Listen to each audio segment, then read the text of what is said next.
Cracker Barrel Old Country Stores invite you to join them for Path to Stardom. This week's guest is Shelby Lynne. Her voice is recognized as one of music's best. Haunted by an adolescent tragedy, Shelby is coming to grips with both her past and her larger-than-life talent.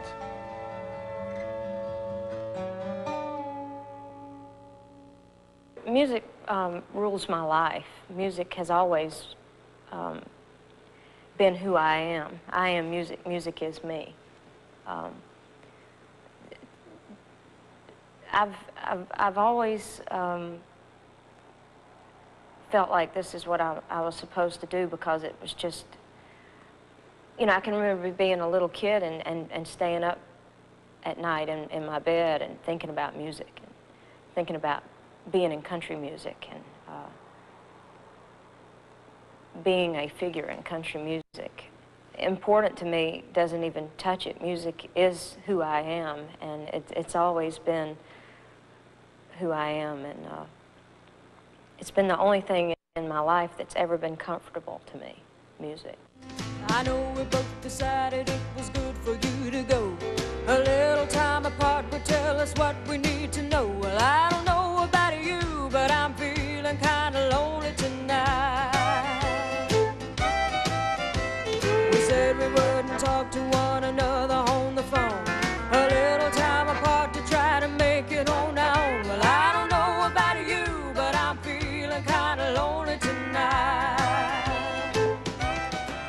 Frankville, Alabama is a population of approximately 500 to 700 people. I don't think it grows, and I don't think it diminishes in size. I think it pretty much stays the same. I grew up here the majority of my childhood. Lived here since I was like 4 years old, and this, you know, my family has been in Frankville for generations. I mean, farther back than my grandparents, you know, their parents and their parents, and it's just been one of those things that has been going on forever. And it's not even what you would consider a town. It's more like, I don't believe that Frankville is on a lot of maps, and that's why I've always claimed that Jackson, Alabama was my hometown, just simply because it was on the map. While you know, Frankville is my roots. That's where I developed into a person, and, you know, not only musically, but as an individual. Now, this building is where I got my first stage experience, you know, in front of a crowd, you know, in front of an audience. And I guess the first time I stepped into this building, I was probably 8 or 9 years old. This is the home, the birthplace of the Old Time Fiddlers Convention, which is very well known here in the rural South. A Fiddlers Convention is a thing, it's kind of like a talent contest, and it's, you have several different categories where you have of course, the top prize of the evening is the best fiddler. And you could win as much to $100 for first prize. And then it went down from there. You have like the vocal group and the solo category and the best band and the best buck dance and the best banjo. And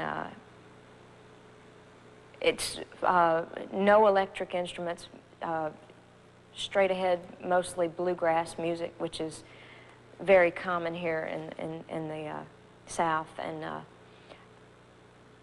I was, you know, always looking for opportunities to sing. I was driven to do it. Well, actually, I think I knew that Shelby had a talent that she would have to share with the world when she was about 10 years old. She had always sung since she was, before she could talk, she really started singing. But they had lived in Texas a little while. And when she came back, it seemed as though her voice had just matured this much. And she sang, excuse me, I never will forget the particular song that she sang that I thought she just did so well. I thought, well, you know, we should record this child right now. And it was Anne Murray's You Needed Me. And she just did it so beautifully until I knew at that time that singing is what Shelby would do. It just had to be. It was her. And of course, we began to just convey this to her. Everybody wanted to hear Shelby sing, and at every opportunity, we would get her on tape. You know, I ran around with a little cassette out like this, recording everything she did that I could get my hands on. And naturally, when Allison came along, we had the harmony thing, which was very good. The girls sang beautifully together. But I just knew Shelby had to do this. It's all she ever talked about. And she told me once when she was about 9 that she was going to be a music star. She was going to sing, that's what she wanted to do. So I guess it's just always been known that she would sing. Now let's sing a song like we used to sing when Nanny would have a fiddling, and everybody in the family, and then some, would be up in here, and you know, we'd be, at least. He liked some little Bob Wills stuff we used to fool around with. You want to do Bob Wills? Sure. Let's do Bob Wills song. Misery. You want to do Misery? Fine. That's a good one. Went to bed last night, wasn't sleepy, wondering what's happening to me. You took my heart and left me lonely. Now I've got nothing left but misery.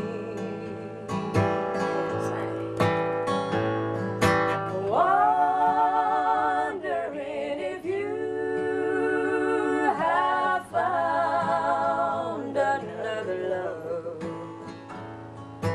Brings no consolation to my heart.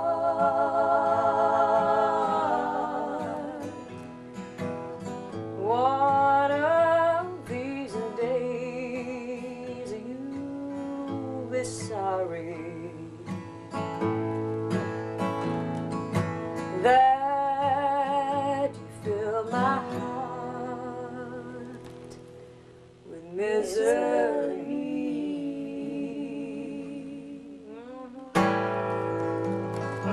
I always loved that tune. It was one of my favorites. That's one of the best. My father was a very brilliant man with very few outlets, if you can understand. We're a lot alike. I would say that the person I am today has more to do with what he taught me on an individual level than anyone in my life.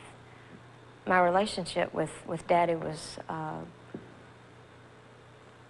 you know, it's hard to describe because he was very much an individual, and he stressed that to me. He told me when I was a kid that you're an individual and you need to let that come out and don't try to follow the crowd because you're not going to be able to do that very well. You don't see many young girls that's like Shelby. She'll take that rod and reel and she'll throw it in that water and she'll fish until she catches a fish. Most would give up, but not Shelby. And she'll catch that fish, she'll clean that fish, she'll cook that fish, and she'll eat that fish. And if she has some friends, she'll give them some if they want it. Most of them don't want it, but she'll fix it anyway. She'll take a .22 rifle and go out my back door and kill a squirrel, come back, clean and dress that squirrel, and fry it and eat it. And she is a lot like her daddy. Her daddy could have a high-powered rifle, and he was a marksman in the Marines, and he could see a turkeys fly up. He would pick a gobbler. You're gonna think this is a lie, but it's the truth. I can prove it. He'd take that .30-06 rifle and kill that gobbler flying. And Shelby's a lot like him. My mother was a woman that had a huge amount of love to give. a very vulnerable type person. Wanted to be loved, wanted to be happy, and musically, she taught me pretty much everything I know and carry with me today. You know, there was always a lot of records around my house, from, you know, Mama's old Beatles records, 45s, which I put on a gas heater and melted one time, to Brooke Benton, to Streisand, to Aretha Franklin. Everything was around my house, and you know, she grew up in a very musical family. She was a very strong woman, and I have a lot of that in me. I carry that with me. Loved music more than anything. I was 17 when my parents died. It was one of those things that, you know, it's such a long story and such a long, detailed chain of events that happened. I was 17 when my parents died very suddenly. I was very much a part of it. My sister and I were very much a part of it, and we've been kind of on our own for the last 7 years. And it was one of those things that was probably inevitable in our lives. There was no happy ending in store with the way I grew up. If Mom and Daddy were to walk in here today, I'd say, you know, come on in, have a seat, but I don't need you. I can't deal with you anymore. I can't deal with, I cannot deal with your inadequacies. I have things to do. Glad to have you come on in, but I got to do my thing, and I'll see you on the flip side. It's, you know, I would not be here today if they were alive, because I would have been at 17 years old taking care of these people I called my parents. And things happen the way they're supposed to happen.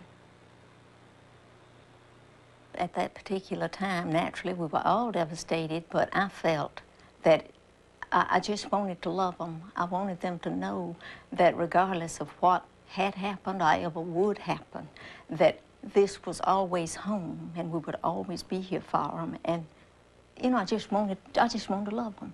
That's all at that particular time that I felt I could do, was just let them know that we loved them. We wanted them. We needed them. Tell me I'm crazy. Whisper everything's all right. Tell me I'm crazy. Then love me like crazy tonight. When I was 18, I got married to my high school sweetheart. We lived in Jackson for a short period of time, then we moved down to Mobile for a short period of time, where I was approached by a songwriter to do some demo work. I did the demos, and the tape got heard in Nashville, and I got a break. A guy by the name of Bob Tubert heard the tapes, and he said, I know somebody out in Nashville now. I'm going to take this out there, see what they think. They heard the cassette, and I was living in Mobile with my husband in an apartment, and I got a call in the afternoon from Rusty Wilcoxon, who at the time was doing Nashville Now, and he said, Shelby, I just heard this cassette, and I wondered if you would like to be on our show. And, you know, I freaked. I freaked so much that, you know, that was 2 weeks away. He said, come on up in 2 weeks. I got laryngitis. My nerves were shot. I couldn't believe it. I was thinking that, okay, this is my only break. and I have no voice. So the night of the show, I did it, and I had half of a voice, and the next day I had 4 major offers from the labels in Nashville, and it was just meant to be.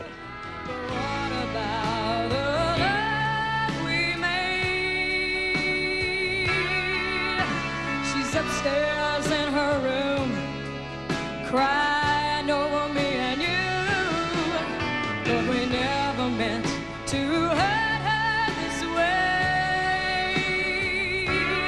We divided everything, me and you, even her little heart right in two. Now what about the love we made? I moved to Nashville in January of '88. I had just turned 19, and I signed my contract with CBS in January of '88. You know, I've never been able to figure out why I've had this terrible reputation in Nashville for being this difficult artist. You know, what is difficult? I don't, you know, I'm a woman, I'm 19. If there's one thing in life I did know when I was 19, it's music, just like I do today. I know what's right for me musically. I will always know what's right for me musically. Emotionally, I'm a little more stable, and when you're shy and when you're scared, it comes off as difficult. And I'm a very shy person, and I'm a very scared person. I don't do strangers very well, and I'm most confident when I take a step on that stage. That's where I realize that, you know, there's no suits out here today. There's no suits on this stage. This is my stage. This is my show, and these are my songs, and I'm going to do them the way I want to. And it will always be that way for me. Temptation is the closest I've ever been